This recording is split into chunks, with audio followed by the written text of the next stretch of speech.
সকালের আশিবাসি কাজ সব কমপ্লিট করে নিয়েছি, তারপর তোমাদের সামনে এলাম। আসলে আজ না অনেকটাই বেলা করে ব্লগটা শুরু করেছি, তবে এখন কিন্তু ঘুম থেকে উঠিনি, ঘুম থেকে উঠেছি অনেক সকালে। ঘুম থেকে উঠে সকালের বাসি কাজকর্ম সব সেরে নিয়েছি, তারপর দাঁত টাত ব্রাশ করে ফ্রেশ হয়ে সোজা চলে গেছিলাম রান্নাঘরে। রান্নাঘরে গিয়ে চা করে নিয়ে চা খেতে খেতেই কিন্তু তোমাদেরকে সাথে নিয়ে ব্লগটা শুরু করেছি। তারপর চাটা খাওয়া কমপ্লিট করে আবারও চলে এসেছিলাম রান্নাঘরে সকালের খাবার জন্য আজকে করে নিয়েছি একটুখানি ভাত আর কাঁচা কলা আলু সেদ্ধ। আজকের মেনুতে এতটুকুই সকালের খাবার হিসাবে। তারপর সকালে খাবার দাবার সব কমপ্লিট করে নিয়ে সোজা চলে এলাম এ ঘরে। এখন কিন্তু বেলা অনেকটাই হয়ে গেছে, তো বিছানাটা গুছিয়ে নিই। বিছানা গোছাতে গোছাতে চলো আমার পরিচয়টা দিয়ে নিই। শুভ সকাল আমার প্রিয় বন্ধুরা, সকলে কেমন আছো? আশা করছি যে যেখান থেকে আমার এই ভিডিওটি দেখছো সকলে ভালো আছো, সুস্থ আছো, আর আমরাও খুব ভালো আছি। অরুণাচল প্রদেশের এই ছোট্ট পাহাড়ি গ্রাম থেকে আমি মামনির সংসারে আরও একটি নতুন ব্লগে তোমাদের সবাইকে স্বাগত জানিয়ে তোমাদের সবাইকে সাথে নিয়ে আজকের ব্লগটি শুরু করে দিয়েছি। আমি আশা করছি আজকের ব্লগটিও তোমাদের খুব ভালো লাগবে, তাই সম্পূর্ণ ব্লগটি জুড়ে আমার সাথে থাকার অনুরোধ রইল। আজ ছিল শুক্রবারের সকাল, ঘড়ির কাঁটায় বেলা বেজেছিল সকাল 6:30, আর 6:30 থেকেই আমি তোমাদের সবাইকে সাথে নিয়ে আজকের ব্লগটি শুরু করে দিয়েছি। যারা নতুন এসেছো আমার ব্লগটি যদি ভালো লাগে প্লিজ একটি লাইক করে চ্যানেলটি সাবস্ক্রাইব করে আমার পাশে থেকো, আর যারা আগের থেকেই আমার পাশে আছো তাদেরকে আমার অসংখ্য অসংখ্য ধন্যবাদ আর আমার মন থেকে অনেক অনেক অনেক ভালোবাসা। অনেকদিন পর রোদ্দুর উঠলো, আর রোদ্দুরটা দেখে মনটা কি যে ভালো লাগছে তোমাদেরকে বলে বোঝাতে পারবো না। শুধু আমার বলছি কেন, আমার মনে হয় প্রত্যেকটা মানুষেরই অনেক দিন পর রোদ উঠলে পরে মনটা খুব ভালো লাগে। আসলে অনেক দিন পর রোদ ওঠায় কি করব না করব কোনো কিছুই দিশা পাচ্ছি না, আর রোদ্দুর দেখে আর বসে থাকতে পারছি না, মনে হচ্ছে কি করি আর কি না করি। সে কারণেই দেখো আমি কিন্তু সকালই বিছানাটা শুধুমাত্র ওই মশারিটাই গুছিয়ে নিয়েছিলাম, বাদবাকি কোনো কিছু গোছাইনি। সব কিছু কিন্তু বাইরে রোদ্দুরে মেলে দিয়েছি, আর একটুখানি তুলো ছিল সেগুলোকেও কিন্তু রোদ্দুরে মেলে দিলাম, কারণ ওই যে মেয়ের বালিশটা একদমই ছোট হয়ে গেছে, ভাবছি তুলোটা রোদ্দুরে দিয়ে যেহেতু রোদ্দুর উঠেছে তারপর মেয়ের বালিশে ঢোকাবো। তো তারপরে এসে জানালাটাও খুলে দিলাম, কারণ ঘরের ভেতরে একটু রোদ্দুর পড়লে ঘরের ড্যাম ভাবটা কেটে যাবে। তো জানালাটা খুলে টুলে দিয়ে ওগুলো সব রোদ্দুরে মেলে দিয়ে সোজা চলে এলাম রান্নাঘরে, কারণ এখন তো দুপুরের রান্নাটা কমপ্লিট করতে হবে। ভাত করে নিয়েছি আর একটুখানি মুসুর ডাল করলাম, আর সঙ্গে দেখো একটুখানি রসুন লঙ্কা ভাজছি। আসলে রসুন লঙ্কাটা কি করব বলো তো, এই যে মোচাটা দেখতে পাচ্ছ এই মোচাটা কিন্তু পুড়েছি, এটাকে ভর্তা বানাবো। এরকমভাবে পুড়ে মোচা ভর্তা খেতে কিন্তু খুবই ভালো লাগে জানো তো। তো পুড়ে টুড়ে নিয়ে তারপর কিন্তু ওই ভাজা রসুন লঙ্কা টঙ্কা দিয়ে সম্পূর্ণটা বেটে নিয়েছি।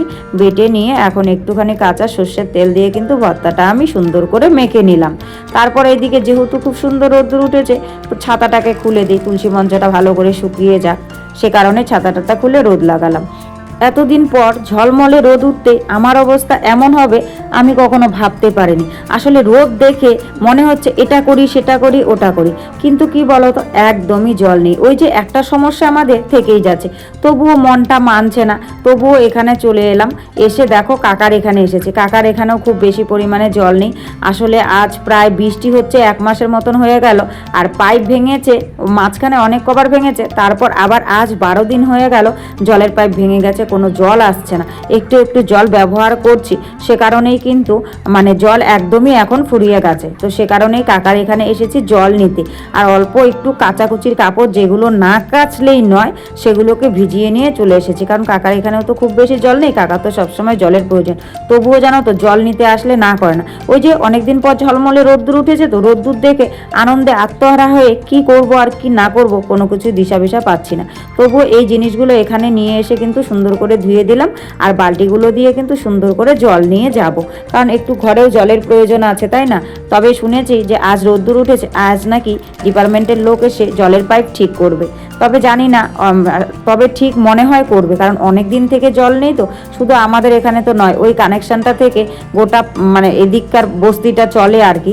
তো সে কারণে হয়তো ঠিক করবে, তাই একটুখানি একটু স্বস্তি মিলেছে আর কি। সে কারণেই কিন্তু এই কাচাকুচিগুলো করে দিয়েছি। তো কাচাকুচি করে আর আমার আমাদের ওখানে নিয়ে যায়নি, কারণ কাকার এখানেই দেখো কি সুন্দর রোদ্দুর আর তারটাও খালি আছে, সে কারণে এখানেই মেলে দিচ্ছি। আর আমার ওখানে তো দেখলেই যে সব কিছু বাইরে রোদ্দুরে মেলে দিয়ে একদম জায়গা কিন্তু পুরো ব্লক হয়ে আছে, সে কারণে এই কাচাকুচিগুলো কাকার এখানেই মেলে দিলাম। তবে একটু দূরে হবে, অনেক সময় না এখানে মেলে দিলে পরে ভুলে যাই, কিন্তু আজকে ভুললে চলবে না, সে কারণে আজকে এখানে মেলে দিলাম। মেলে টেলে দিয়ে এসে 2 বালতি জল ভরে এই যে বালতি দুটো এখন নিয়ে যাব ঘরে। আর জানো তো এই জায়গাটা বুকে নিয়ে যেতে না প্রচুর কষ্ট হয়, কিন্তু কিছু করার নাই, ওই যে রোদ উঠেছে, আনন্দে সব কাজ করছি, তাই কাজকে আর কষ্টকে কষ্ট বলে মনে হচ্ছে না। তারপর দেখো ডাস্টবিনটাকে সুন্দর করে কিন্তু ওই দিকটায় ফেলে দিয়ে এলাম, ফেলে টেলে দিয়ে আবার চলে এলাম এই যে সবগুলো যে রোদ্দুরে মেলে দিয়েছে সেগুলোকে উল্টে পাল্টে দিতে। কারণ কি বলতো, উল্টে পাল্টে দিলে কিন্তু খুব সুন্দরভাবে দুপাশই শুকিয়ে যাবে, বেশ ভালো হবে, সে কারণে দেখো উল্টে পাল্টে দিচ্ছি। আর তোষকগুলো উল্টে পাল্টে দিচ্ছি, একটা তোষক তো চেয়ারে দিয়েছি আর একটা তোষক দিয়েছি ওই দিকটায়, দুদিক উল্টে পাল্টে সুন্দর করে দিলে না সবগুলো খুব সুন্দরভাবে কিন্তু শুকিয়ে যাবে, জানো তো। তো যাই হোক, তারপর সুন্দর করে উল্টে পাল্টে দিয়ে ওই যে তোষকটা ওটা আবার উল্টে দিতে ভুলে গেছিলাম, ঘরে চলে গেছি, তারপর মনে হলো হ্যাঁ ওই তোষকটা তো উল্টে দিইনি, তারপর ওই তোষকটা উল্টে দিলাম। এইদিকে এগুলো উল্টে পাল্টে দিয়ে ঘরে এসেছি, কর্তামশাই ফোন করেছে, কারণ ওখানে যে বাঁশগুলো রাখা ছিল সেই বাঁশগুলোকে ওরা নিয়ে চলে যাচ্ছে। তো আমার কয়েকটা বাঁশের দরকার ছিল, বলে রেখেছিলাম, তো কর্তামশাই ওখানে বলেছে বলে আমাকে ফোন করলো যে যদি বাঁশের দরকার হয় তাহলে এখান থেকে এসে নিয়ে যাও।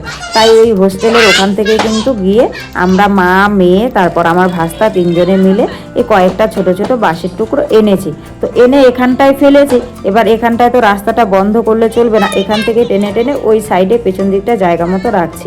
আর দেখো বাচ্চারাও কিন্তু সুন্দর করে আমার সঙ্গে সঙ্গে বাঁশ টেনে টেনে নিয়ে যাচ্ছে, জানো তো।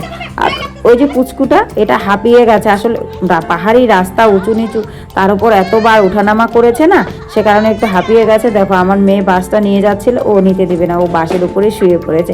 ও এরকমভাবেই কি বলবো মানে থাকে আর কি, বেশ ভালো লাগে, জানো তো, বাচ্চা কাচ্চারা এরকমভাবে থাকলেই বেশ ভালো লাগে। তো আর আমি এইদিকে দেখো বাঁশগুলোকে টেনে টেনে নিয়ে কিন্তু সুন্দর করে রাখছি, কারণ কি বলো তো, এই বাঁশগুলো পরবর্তীতে আমার কাজে লাগবে, ওইদিকে বেড়া টেড়া দিতে হবে, আর একবার নিয়ে চলে গেলে এই বাঁশগুলো আর পাওয়া যাবে না, সে কারণেই কিন্তু শত কষ্ট হলেও নিয়ে এসেছি। আর রোদ উঠেছে তো মানে কাজটাকে কি বলবো, কাজ বলে মনে হচ্ছে না, কষ্ট বলে মনে হচ্ছে না, আনন্দে কিন্তু বেশ সুন্দর কাজগুলোকে করে নিচ্ছি। আর এরকম অবস্থা হবে আমি কখনো ভাবতে পারিনি রোদ্দুর দেখে, কারণ মেয়েবেলাতে এরকম হতো না। আর সংসারটাকে এখন এত পরিমাণে ভালোবেসে ফেলেছি যে কাজকে আর কাজ বলে মনে হয় না, তাই এতদিন পর ঝলমলে রোদ উঠতে আমার অবস্থা কিন্তু এমন হয়ে গেল যে সুন্দর করে কাজগুলো গুছিয়ে করতে পারছি, জানো তো। তো যাই হোক, সুন্দর করে বাস টাসগুলো ওই দিকটায় রেখে দিয়ে এলাম, রেখে দিয়ে এখন চলে এলাম এই দিকটা। এই যে এই বাসটা কিন্তু ফাটা, তো ফাটা হোক যাই হোক একটুখানি চেরার চেষ্টা করলাম, দেখি যে না সোজাসুজিভাবে বাসটা মানে চিরছে না, তো ভাবলাম না নষ্ট করে লাভ নেই, দা দিয়ে পরে সুন্দর করে কাটা যাবে।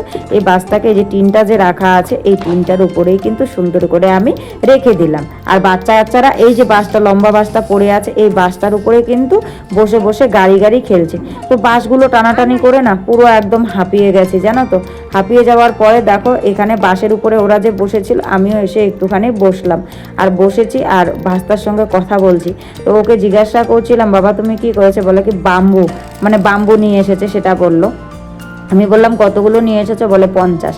আসলে ও তো বোঝে না আধো আধো কথা, ওর মুখে না এই কথাগুলো শুনতে খুব ভালো লাগে, জানো তো। তাই ওকে একটুখানি হেজাচ্ছিলাম আর কি, ওকে হেজিয়ে টেজিয়ে তারপর দেখো চলে গেলাম, অনেকক্ষণ জিরিয়ে নিয়েছি। এখন কাপড় চোপড়গুলো তো তুলতে হবে, কারণ এখন 2:30-3টের মতন বেজে গেছে, জানো তো। এই সে কারণেই ভাবছি যে কাপড় চোপড়গুলো তুলে নিই। তাই হচ্ছে দেখো মেয়েকে দিয়ে ওগুলো ঘরে পাঠিয়ে দিলাম, আর মেয়ে না এইভাবেই কিন্তু আমার অনেকটাই হেল্প করে। তারপর আবারও দেখো কম্বলটাকে দিয়ে পাঠিয়ে দিচ্ছি, কারণ ওই যে তোষকগুলো বাড়ি দিচ্ছি সে কারণে ধুলোবালি পড়ছে, তো এগুলোতে পড়বে, তাই কিন্তু মেয়েকে দিয়ে পাঠিয়ে দিচ্ছি। আর সুন্দর করে লাঠি দিয়ে তোষকগুলোকে বাড়ি দিয়ে দিচ্ছি, তাহলে যে ধুলোবালিগুলো আছে সেগুলো কিন্তু খুব সুন্দর পরিষ্কার হয়ে যাবে। তো যাই হোক বন্ধুরা, সব মিলিয়ে আজকের ব্লগটি তোমাদের কেমন লেগেছে অবশ্যই কিন্তু তোমরা কমেন্ট করে জানাতে ভুলো না। আর আজকের ব্লগে যদি কিছু ভালো লাগে তাহলে প্লিজ একটা লাইক করো, কমেন্ট করো, শেয়ার করো, আর আমার চ্যানেলটিকে সাবস্ক্রাইব করে এভাবেই আমার পাশে থেকো। সকলে ভালো থেকো, সুস্থ থেকো, তোমাদের পরিবারের সকলকে নিয়ে ভালো থেকো। তোমাদের সঙ্গে দেখা হচ্ছে পরবর্তী কোনো ভিডিওতে নতুন কোনো ব্লগের সাথে। ততক্ষণের জন্য টাটা।